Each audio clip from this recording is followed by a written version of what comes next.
Welcome to Clifton Health On Air. I'm your host, Danielle. And I'm your co-host, Lauren. And we are a local health department podcast here in Clifton, New Jersey that also services the township of Little Falls. We are located 12 miles west of New York City.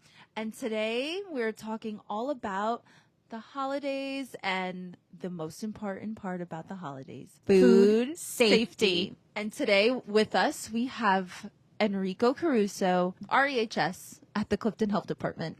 Welcome. Welcome, Enrico. Hello, how are you? We're good. How about you? Welcome. All right. Getting ready for the holidays. Yeah, getting ready? Oh, yeah. Got food all ready to go, ready to cook.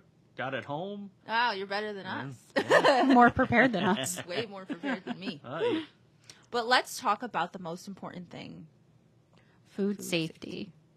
Definitely. It's a real important thing about where you're getting your food, how you're handling your food, how you're cooking your food, and then especially what you're doing with your leftovers and where you're getting it from, et cetera, and how it's being handled and cooked. Awesome. You know, there's a laundry list of things that a lot of people don't look at. They just, I got to cook, I got to get it done and get dinner on the table, but they don't realize there's a lot of important things to look at.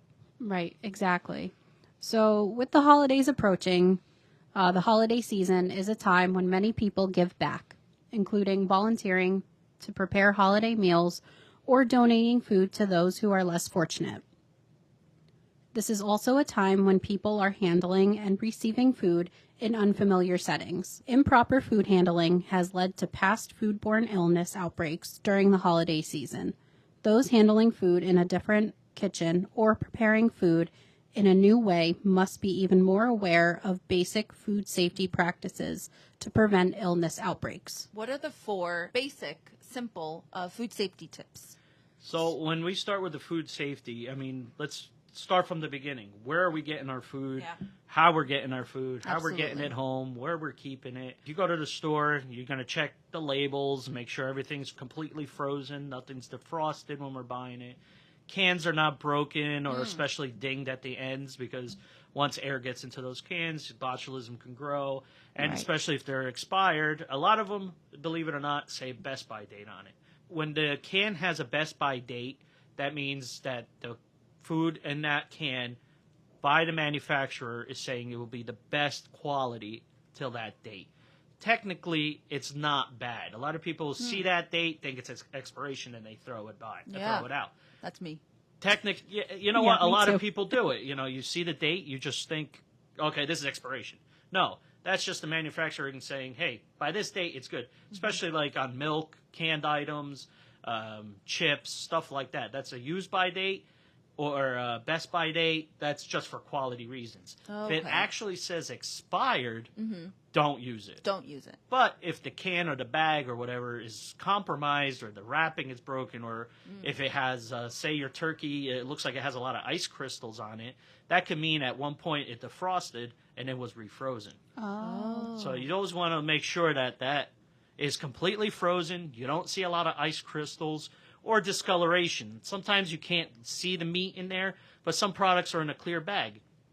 When you look at that bag and you see the meat looks off-colored, don't get it because at one point it could have been mishandled, defrosted, refrozen, who knows. If you buy something frozen, keep it frozen. You buy something refrigerated, keep it refrigerated. Don't defrost leaving it out. Don't leave it on the counter. You always want to defrost on the refrigeration and all that good stuff. All right. And what about those who shop at farmers markets or different places where you can get food? So, yeah, I mean, anywhere you get food, it's all the same. You just want to make sure that if you get vegetables, I mean, they're not protected, so multiple people are digging through them to find the best quality or whatever they think that looks the best. So you want to make sure you bring your vegetables home, wash them, keep them clean. If you're buying something that's like meat or raw that has to be kept cold, keep it cold, below 41 degrees. Good idea is to bring a cooler or a bag, an ice bag with ice in it to keep it cold, especially if you're going far away from wherever the farmer's market is to your home. You want to keep it cold. And if you're buying anything hot, you want to keep it hot, always above 135 at all times. This way that the possibility of any foodborne illnesses and bacteria and viruses can't grow.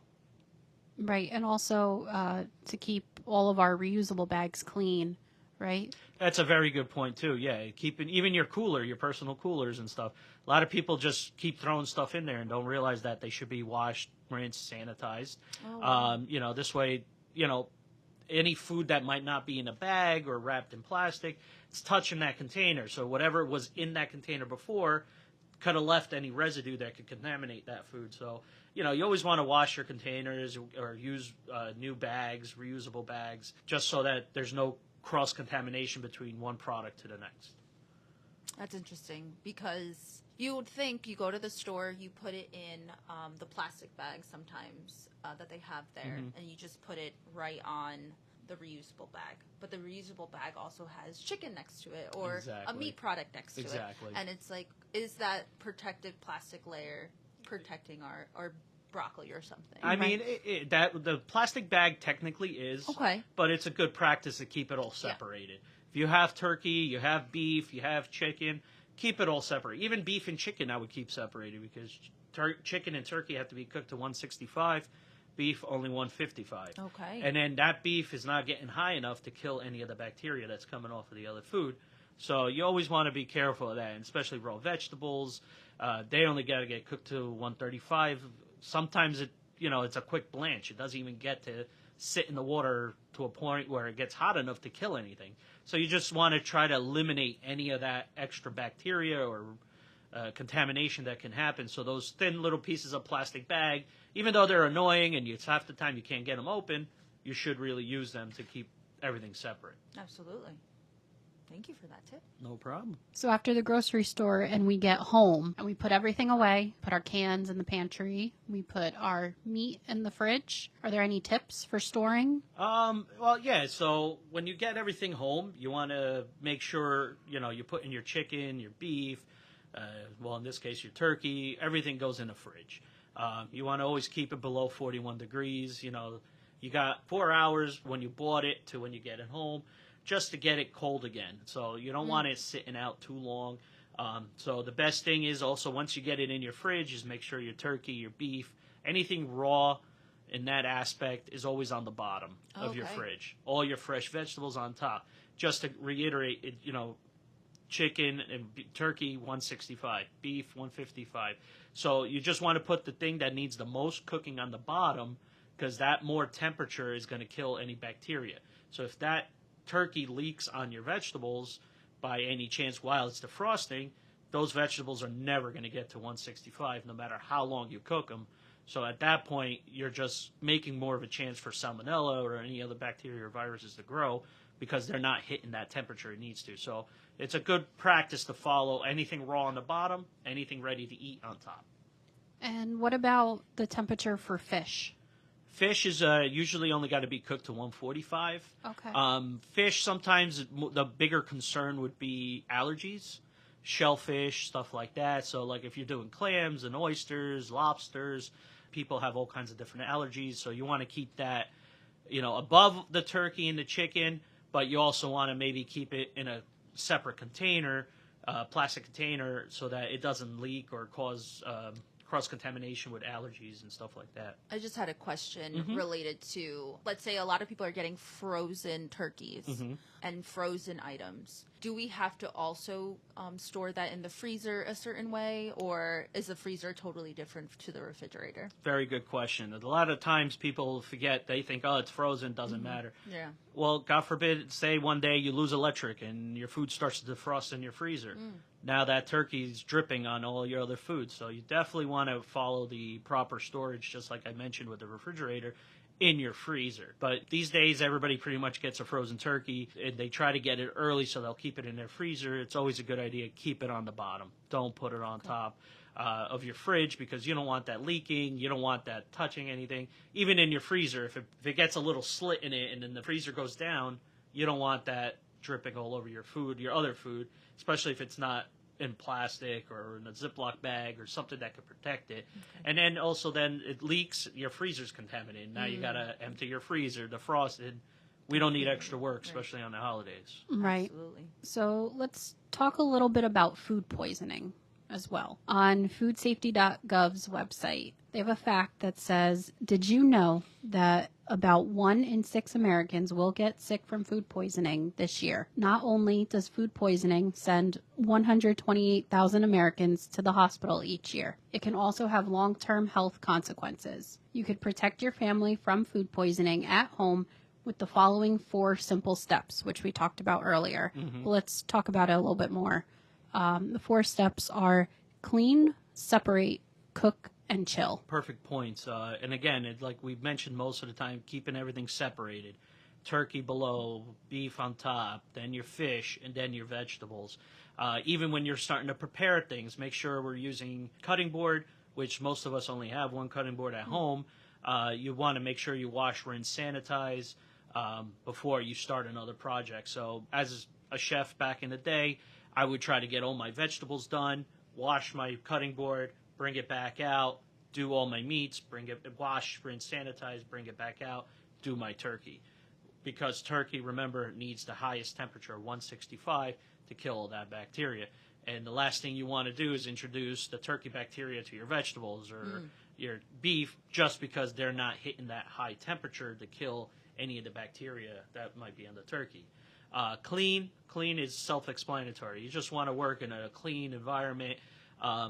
If you're at home, you have pets, make sure that the pets are kept out of the kitchen. If you have food sitting around, make sure you get it wrapped up, covered, put in the fridge, especially if it's raw meats. Even vegetables. Once we cut vegetables, they should really be put in the fridge, especially melons and onions and garlic. Once you start cutting that, now you've taken any of the bacteria on the outside, and if you have introduced it to the inside, you just want to make sure you're taking every precaution. So as you cut something, if you're not going to cook it in immediately, put it in the fridge so it stays cold. And if you're working with vegetables, say you have 2 cutting boards, you're working with vegetables here, and then you have your turkey sitting there, try to use separate tables. You don't want that chance of anything splashing or anything like that. Cleaning, make sure you use clean utensils, cutting boards. You have a sink rarely available to wash, rinse, sanitize. We don't have 3 compartments. It's usually 1 compartment. But, yeah, washing your hands with hot soapy water is the best practice. Wash for 20 seconds or sing happy birthday twice. And then make sure you wipe your hands. Paper towel. You don't want to use regular cloth towels. Cloth towels hold bacteria. So you want to use paper towel because, believe it or not, that paper towel is where you're actually wiping away all those germs you just killed. Because if you don't, and then when you wash your hands, the water is what washes away the bacteria. So, don't use hand sanitizer because a lot of people think that if I use hand sanitizer, I don't have to wash my hands. Totally false. You're supposed to use that after you wash your hands. Because sanitizer, you're killing the bacteria, but that's not being washed away or wiped away. Wash your hands before you start doing anything. So let's talk about the next step. Separate. So, we touched base on that pretty much, with the cutting boards, how to put stuff in the fridge.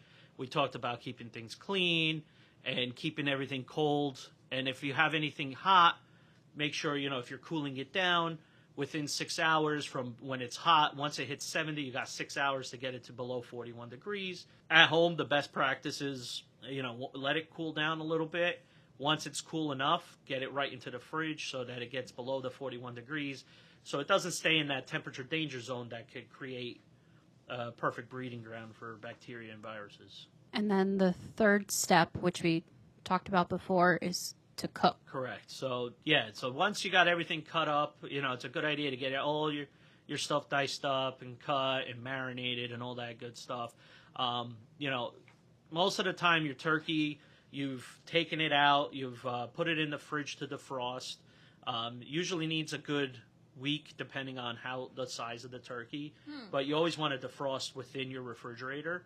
You don't want it ever to get it to a warm temperature because bacteria grows at those dangerous levels. There is a danger zone. What is that? Yes, so there is a danger zone that's 40 to 140. That's where bacteria grows the most. And then there also is the super danger zone, which I think is 70 to 100 or something like that, where bacteria can grow exponentially. So it's a very good idea. Once you have your food, you either keep it cold below 41 or hot above 135 at all times. And now let's get into Everyone's favorite part of the holidays. Well, I don't know. It's not my favorite part, but cooking the turkey and preparing it correctly. Okay. So, yeah, I mean, most people, people brine their turkeys or they season their turkeys. Very good idea is, like we said, is get your turkey home, usually a week before. You want to take it out in your refrigerator on the lowest shelf possible and let it defrost really well. That's going to help with the quality of the turkey and making sure it cooks to the right temperature, and that the center of the turkey is, not frozen, because sometimes if it's fully frozen, it will take more time to cook. And, these days, I don't know, everybody should, but a lot of people don't have thermometers, thin probe thermometer. So you can go all the way into the meat and make sure you're getting to the bone, because believe it or not, the outside of the turkey could be one temperature, but by the bone, if it's frozen, will be a lower temperature, so it's not hitting the temperature that you need. So, in that case also, I could touch on when you're using your thermometer, make sure you check the leg, the breast, and the wings. They all cook at different temperatures. They're dark meat and white meat, but the breast being the biggest piece of meat, you usually want to try to find the fattest part and try to get all the way to the bone. Not into the like going through the bones, like the rib cage or something. You want to get into the center of the meat so that you're getting a proper temperature that, you're reaching at 165. Right. And also another good practice is once you see all the juices coming out of the chicken, as long as they're coming out clear, it's a very good indication that you're getting close or you're already at temperature. But it's always good to use a thermometer. I know a lot of the turkeys now come with that little pop-up timer. Those are good, as an indicator for you to start checking your turkey. I personally rip that out. I don't trust it. I like to go by my own knowledge and my temperature and stuff like that. A lot of people do use it. Even though that thing pops, you should use a thermometer and make sure you're hitting that 165 to make sure that your turkey's fully cooked. I have a side question, Enrico. Not to get too off topic, but the thermometer, when you're measuring the temperature of the turkey, should you clean it in between each location that you want to check the temperature for? No, if you're going location to location, that doesn't matter. If you're checking it and letting it sit out, I would definitely wipe it. Just water, little water and the soap, just so that it's not sitting there and letting the juices sit on it. And it's contaminated. It's been in the turkey. And let's face it, we're going crazy. We're checking a bunch of things. We might forget that was in a turkey and now stick it in a piece of beef or ham or what have you. Right. So you definitely want to wipe it in between. But if you're only using it and you're sticking it in the breast and the wing all at the same time, doesn't matter. But you should, if it's going to come out and sit out on your counter, definitely wipe it off with soap and water and let it air dry. Air drying is the best. Just like I said about your hands with the towels, you don't want to cross-contaminate. Towels hold bacteria, hold water, and they hold a very good chance of holding that turkey juice or whatever you wiped up, and they technically contaminate whatever else it's touching. Right. Thank you for No that. problem. So how long does it take to thaw a turkey? For my aspects, I usually try a week because, like I said before, you want that bird fully defrosted, because if the center's still frozen or the leg's still frozen, you're not going to get like perfect temperatures, because now the outside might be 165, but when you get closer to the bone, if it's frozen, that's only going to be, 32 degrees, because now it's still frozen. Right. So you want that bird fully defrosted. So I say about a week before. You could even do, if you're brining your turkey, some people might do 2 weeks ahead, so that the 1 week it defrosts, and then the next couple of days you're brining it, where you put it in water with salt, sugar, and spices. A lot of people think it makes it juicier, which some do, some don't. It just introduces more flavor to the turkey. But when you're brining it or you're defrosting it, always in the refrigerator below 41 degrees. You don't want that sitting outside at all. Or, people might be like, oh, I don't have room in my fridge, I'm just going to put it in my garage, it's cold enough. No, it's not. 41 and below. So when we unwrap the turkey from the grocery store and from a refrigerator or freezer, should we be washing the turkey? You can rinse your turkey off. A lot of our homes, the sinks are small. don't wash it in the sense that if you wash it and it splatters everywhere, or if you don't have a deep enough sink, then I would try to stay away from washing it. But most people would rinse it because the juices that are in that packaging or whatever, you just want to start with a clean. Right. But so even if you're washing it, say you have a deep enough sink, after you wash your turkey and take it out, Wash your sink. I would wash, rinse, and sanitize with some kind of sanitizing spray or something before we do anything else, because now your sink is contaminated. I'm just thinking, what for people who they watch the turkey, they sanitize their area. Now the turkey's on the countertop, right?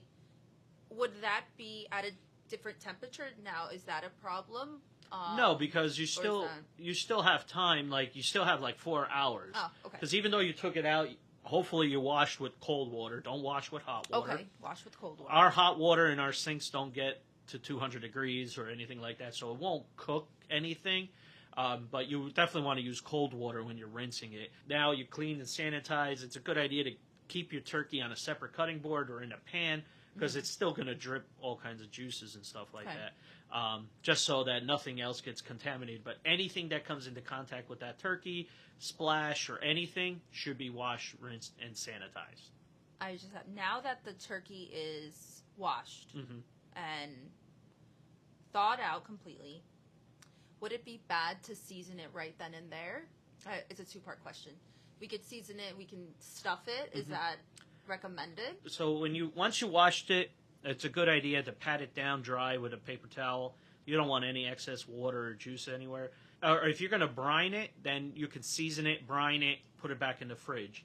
If you're going to cook it right away, yes, you can sprinkle all your seasonings, put your stuffing in there, and cook it. But when you're stuffing your turkey, remember that stuffing needs to get to 165. So you got to take a temperature of the stuffing as well as the bird to make sure everything is hitting 165, because now that stuffing's in the turkey, it's technically being surrounded and it's not getting the direct heat it should. Even though the stuffing's most likely been cooked already, it's still that stuffing, because a lot of people think, oh, I'm just reheating the stuff. No, because it's in a raw bird. So you should always make sure you're stuffing your bird, everything hits 165. And that goes with anything you're stuffing. If you're stuffing fish or whatever, make sure that the stuffing and the actual protein are hitting the temperatures. Beef 155, fish 145, all that good stuff. I know it's a traditional thing to put the stuffing in there, but in my aspect, that's an extra step of work. And now a lot of people don't like it because it's been sitting in the turkey. It could be mushy, it won't get crunchy. Like a lot of people like their stuffing a little on the crunchy side. So you're not getting that because now it's kind of like steaming inside the turkey. Got it. So for my eyes, I would say save a step, cook the stuffing separate, put more aromatics like herbs and like I said, onions and stuff in your bird, because nobody really going to eat that, but it'll give more flavor to the inside of the turkey. And then at that point, those veggies, doesn't matter what temperature they are because you're throwing them out. You're not eating those. The lemon and the garlic, you're not going to eat that. That's just to flavor the inside of the turkey. So at that point, it doesn't matter that stuff. But if you're putting stuffing that people are going to eat, like your sausage stuffing or your vegetable stuffing, whatever it is, if it can be eaten, has to hit 165 just like your bird does. And then, once it's seasoned, it's stuffed, it's tied up, you put it in your pan, you put it in the oven, then it's up to the time. In that case, you could look at the label. The label might have temperatures on it. Just remember that on the label, it's usually the manufacturer telling you to save themselves to cook the bird to. I know there's a list of temperatures for different poundage of birds. Right. I was just gonna talk about that. Basically, not everyone's getting a large bird. Some people are getting 8 to 12 pound birds, and according to foodsafety.gov, they recommend if you have an 8 to 12 pound bird, cook it at 1.5 hours to 2 hours. If you have a 12 to 16 pound bird, 2 hours to 2.5 hours. A 16 to 20 pound bird, 2.5 hours to 3 hours, and 20 to 24 pound turkey, 3.5 hours. Yeah, I mean, you could go by that. I wouldn't use time as what say it's 3 hours, turkey's done. No, you still got to check the temperature. Right. And so in this case, the temperature is more is more gone. prominent. Gold. Exactly. Basically, get to that And 165. let's face it, not everybody has the same oven, kitchen, or appliances. Right. All of that Right. could be different. It could be 350 at my house, but it'd be 400 at someone else's house because the oven's temperature gauges could be off. So even though they tell you 2 hours, I would still check the temperature, just because if the oven is set to 350, that's not always the true temperature of the oven, because you don't know all the different aspects. Somebody opening and closing the door constantly. Is somebody putting other things in there? Okay.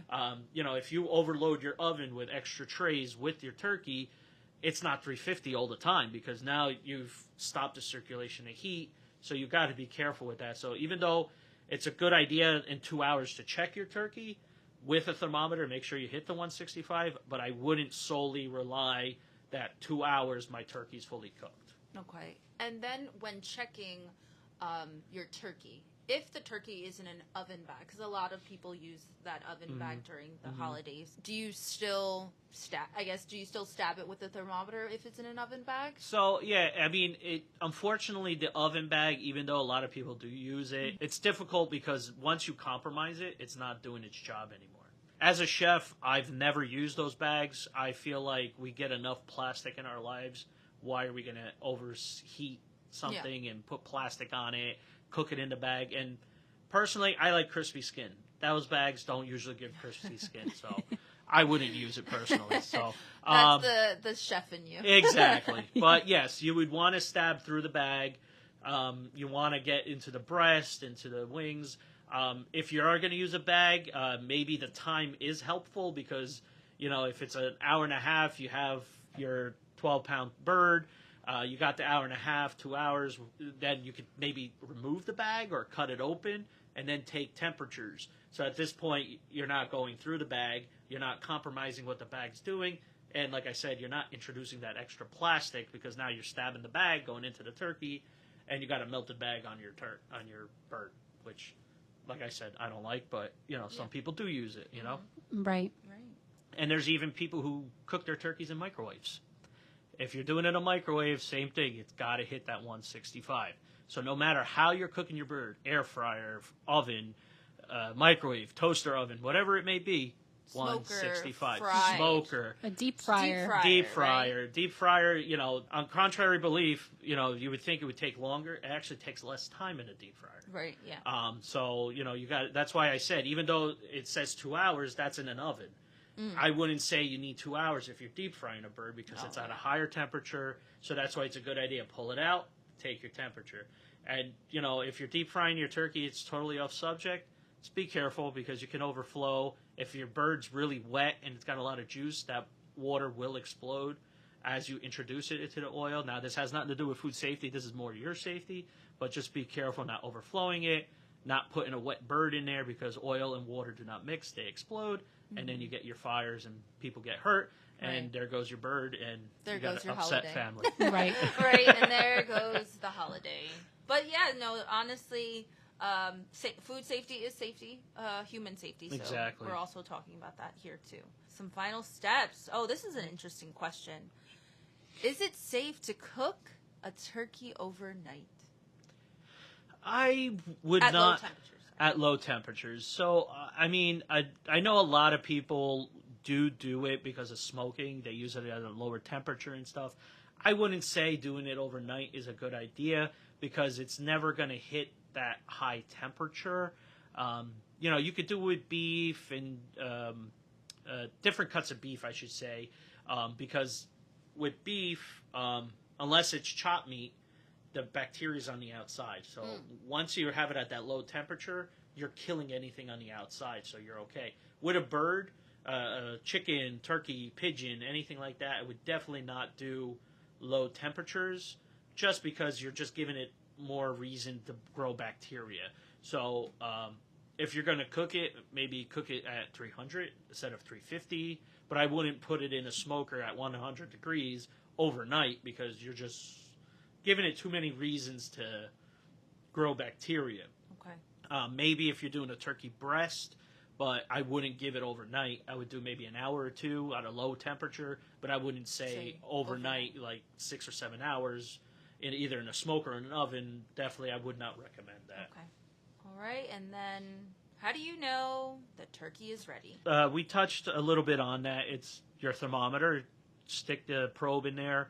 This goes with if you're doing the whole turkey, or if you're just doing turkey breast, or you're just doing turkey legs or wings, whatever it is. You always want to cook to 165. Or if you open up the meat or you cut it a little bit or you squeeze it, you'll see clear juices. Once you see clear juices, or you should be already at that final stage of your bird being ready to be eaten at the proper temperature. Don't rely on just the juices. Always take a temperature. Or cut to the bone, because like I said, sometimes the bones will be a little red in there and you'll see some blood. That means it's still not cooked. Okay. Because it might, like I said, it cooks from the outside in. So the outside might be 165, but at the bone, maybe 155, 140. Who knows? So it's always a good idea just to check the juices and then a temperature on all the fattest parts of the meat. The thigh, the breast, even the wing, doesn't matter, Okay. That was really informative. All right. Do you want to talk about like all our sides and stuff like that? Like baked potatoes are very dangerous. Yes. Yes. Let's talk about it. If you're getting your baked potatoes, sweet potatoes, and you're going to bake them whole, you just always want to, once you bake them, they got to stay hot, 135 and above. Believe it or not, bacteria can grow exponentially on a potato. A lot of people think they're not dangerous, but they're very dangerous. So wash your potatoes when you get them. Rinse all the dirt off. Some people use veggie like cleaners and stuff. Just rinse it underwater, scrub it, and then you peel it. Or if you're gonna do mashed potatoes and stuff, you might want to peel it. But if I'm talking solely like whole baked potatoes, like if you're doing a loaded potato. A loaded, you just want a whole potato. Mm-hmm. Just remember that potato, once it's cooked, it's got to stay 135 and above. A lot of the times, we're trying to get a lot done. We only have one oven. So we cook, we take it out, and we leave it on the table until everything else is done. So, it's almost impossible because we don't have enough room to keep everything. So, we got to try to keep everything as hot as possible. So most likely you're going to put your bird in first and then start doing your sides. Even as your sides are done, you take them off the stove or you keep them on the stove or whatever you do, keep them hot, 135 and above, until you're ready to serve everything in one shot. Don't take your sides out and put them on a table while you're waiting for the turkey to cook and it's still got another 15, 20 minutes, because by the time that potato on the table and the turkey comes out, that potato is going to be below the temperature that you want. So how would you keep the temperature? At home, that's the biggest problem is you don't have a lot of space. Right. So usually what I do is in a microwave, if I'm not using it, cover it with a plastic saran wrap, with aluminum foil, or try to keep it on the stove as much as you can, because our stoves, you're using them, they just heat, so you try to keep it as hot as possible there. I know people have gone to extents where they'll set up sterno racks and keep them on hot water, or even buy those electric hot plates. It's a good alternative too. Or they also have hot bags, like bags that are insulated. You could put one of those over your food so it holds it hot until your turkey's done. And that brings up another good point is like try to time everything. Don't just cook this to get it at, you know what I mean? So once your turkey's in, try to time everything so you're not cooking things too early, you're not cooking things too late, but everything is kind of close to the same so that you can start eating it all at the same time. Right. And that kind of segues us into traveling, right? A lot of people are traveling now, and sometimes they do have far drives to family members' house, or people are coming over at a later time. Yeah. So how would someone travel? So a lot of us, we cook at home, to help out, and we'll bring it to our in-laws' house or our family's house or a friend's house. Again, using those hot bags, trying to keep it wrapped up, something made insulated that holds heat. As long as you're not traveling state to state and you're going like within 4 hours, you're okay. Once you get to the house, it's a good idea to get it reheated right away. you want to reheat above 165 and hold at 135. Or best practices is if you cook it and cool it down properly the day before so that it can be reheated at your travel, because now you can hold it cold and then travel, which is a little safer than trying to keep it hot, just because of the hold it cold would be easier than holding it hot. Hot. Okay. So I would suggest if you're traveling, if it's something like a casserole or something that can be cooked the day before, I would cook it before. Even our turkey, cook it the day before, cool it down correctly, so take it out of the oven. Yeah, what would that be? So once you take it out of the oven, once that product hits 70 degrees, you want to get it either in a fridge, in a shallow pan, or on ice so that it cools down below 41 degrees. So best practice is you take it out of the oven once it hits 70, put it on a flat pan or something that's open enough, and hopefully you have enough room in your fridge. Put it in the fridge. Now remember, it's cooked, so you want it on top of our fridge, not below. So you don't want nothing to fall on it, and you want some kind of cover on it. Okay. So now you got it in your fridge. Leave it there until you're ready to leave, so that hopefully it gets below 41 degrees. Put it in a dish. Put it in a cooler with ice. And then when you get to your family's house, your in-laws' house, whoever it may be, you take it out of there, and then you can put it right in the oven, reheat it to 135 and above, and then you can serve it. So sometimes it's easier to cool it down and then reheat it. But if you have to bring it hot, it's a good idea to heat it to above 165. And then, you could use a cooler with no ice. They're insulated. Okay. Hot bags like our pizza men have. They have, covers and stuff Something you can like put that. on their food. You just want to make sure you're not, like I said, driving hours and hours. As long as it's within 4 hours, you get to the house and then reheat it right away, you should be fine. Right. Thank you for that. And I just like to segue into family members coming over and entering your kitchen. Yes.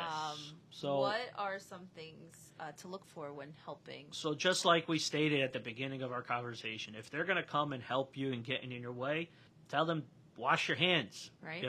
Wash your hands. If they're coming in and they're all dialed up and they got cologne and they got their nails done and all, you don't want them starting to touch your food. You don't know where the heck they've been, what they have on. Not saying that people are dirty or anything, but you don't know where they've been or what they touched or what they handled. Did they do it properly? Are their clothes clean?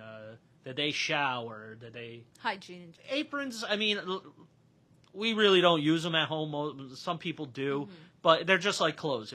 Or your towel, they absorb anything. So if you're spilling juice, you're spilling your turkey, you washed your turkey, it splattered all over you, you had your apron. Now you're using that apron to grab things or whatever, you're cross-contaminating. So just like anybody entering your kitchen, they wash their hands. Tell them, if you're going to do anything, do it away from anything that could cross-contaminate, like your turkey or what have you.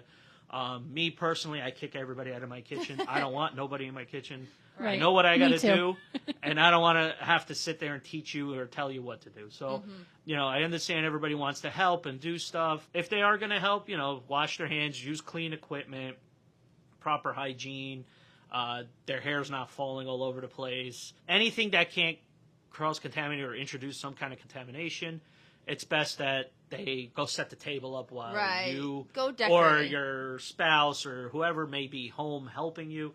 You're the only ones touching everything. And that's mainly with all the turkey and their sides, the potatoes, the vegetables. Then when you get to the real important stuff, the desserts and stuff, those are a little less concerning because they're hitting high temperatures. There's not much in them that is potentially hazardous. Yes, they have raw eggs, but cookies are like 450, 500 degrees, and they get high temperatures. So, like with desserts, the biggest thing I would suggest, allergens.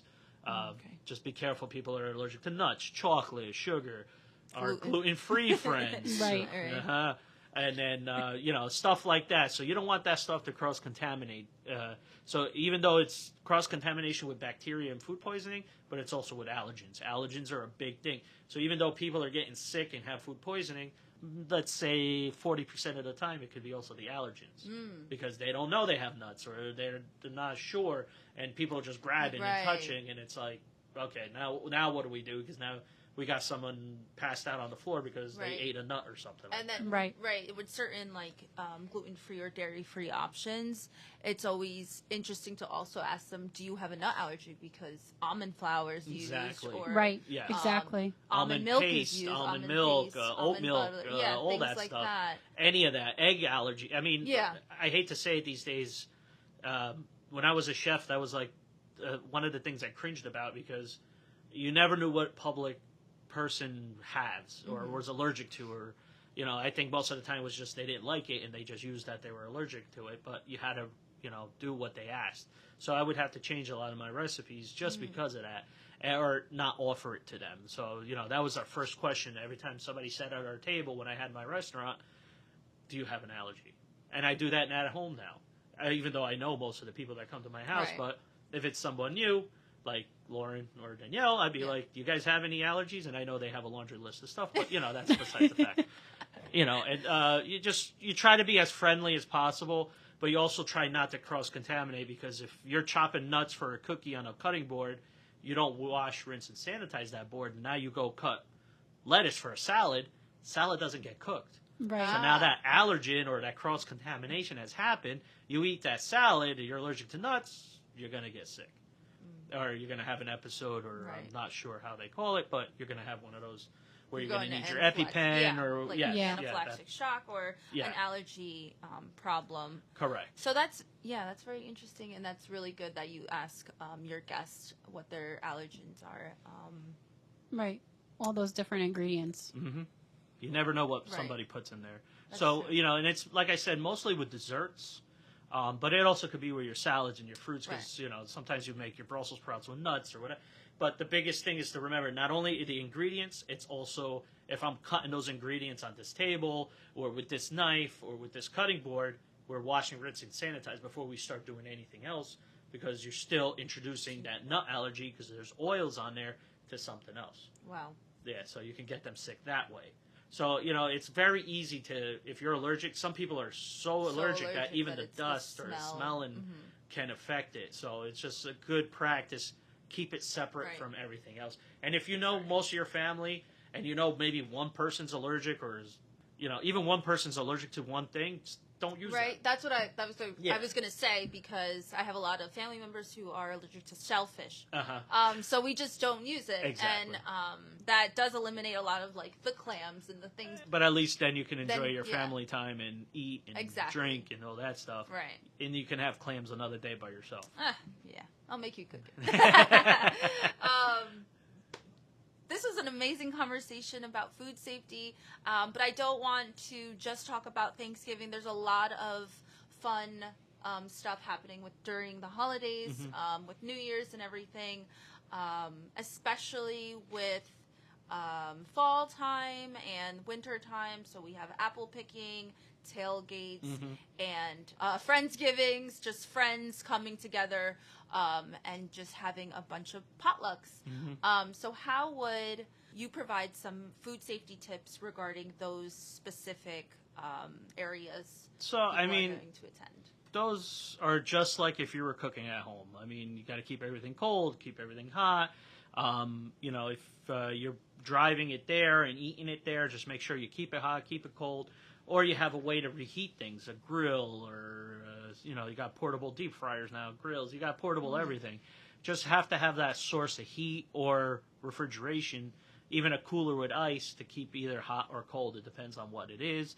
If you're transporting raw items, I would put them in a separate container, going back to that separation, and then have my thermometer and make sure we're grilling everything, cooking everything to temperature, and keeping it all separated, allergens, food poisoning. Basically, so pretty much changes. Everything we spoke, nothing changes. It's all the same thing. Just outdoors, it's a little more chance of something falling on it, or outside contamination. Get into it, something blows in the air, or who knows, was the grill clean before you're using it? Was the the utensils falling? Do you have extra utensils? Because now let's think about it. We don't have no way to wash things, so we got to have extra equipment, utensils. So something like that, disposable utensils and plates, I think would be the best way to go. Cups, so that this way they can be tossed out and a new one can be picked up, especially if it falls on the floor or someone's allergic. You know, they dipped it in the fish and now they're dipping it in the pasta. And now, make sure you have a spoon for every dish, so we're avoiding the allergen cross-contamination and the likelihood of any kind of virus or bacteria going on that spoon and then being introduced into another food. So. Right, and that goes for everything throughout the holidays. Correct, for sure. Correct. And any holiday. It doesn't matter what holiday it is. Any ethnic background. Any holiday with food. Just watch exactly, which or food is the number one thing at all holidays. Yeah. So how it's cooked, how it's handled, always the biggest things, and who's cooking, where it's cooking. It's all an aspect on everything. Okay, if you had to give a full recap of this entire episode, what would you say? It's always a good thing to have family over. It's always a good thing to cook and enjoy. Just, be weary. I know it gets frustrating. It gets frantic. You go crazy shopping and, you got Christmas around the corner and all that good stuff, and you got to do it all over again.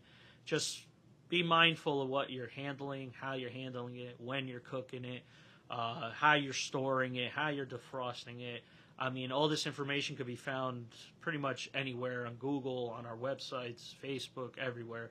It's the number one thing that a lot of people do oversee. Totally separate topic. If you're using aluminum pans, pots, trays, all that stuff, try not to leave your food in there for a very long time, especially hot. This is not to say that it will happen, but there's always a chance of aluminum leaching into your food, especially acidic foods, tomato sauce and stuff like that. If they ever notice, a lot of people put aluminum on their eggplant rollatini. Don't realize that if you let it sit there overnight and the aluminum's touching the tomato sauce, you'll find holes in your aluminum because the acid actually eats through it. So try not to store. You could cook, but if you're going to store, try to store in glass, stainless steel, wood, but when you're ready to cook, you could cook in the aluminum, just don't store it in that stuff. I'm just thinking about if you put like a parchment paper down. Yeah.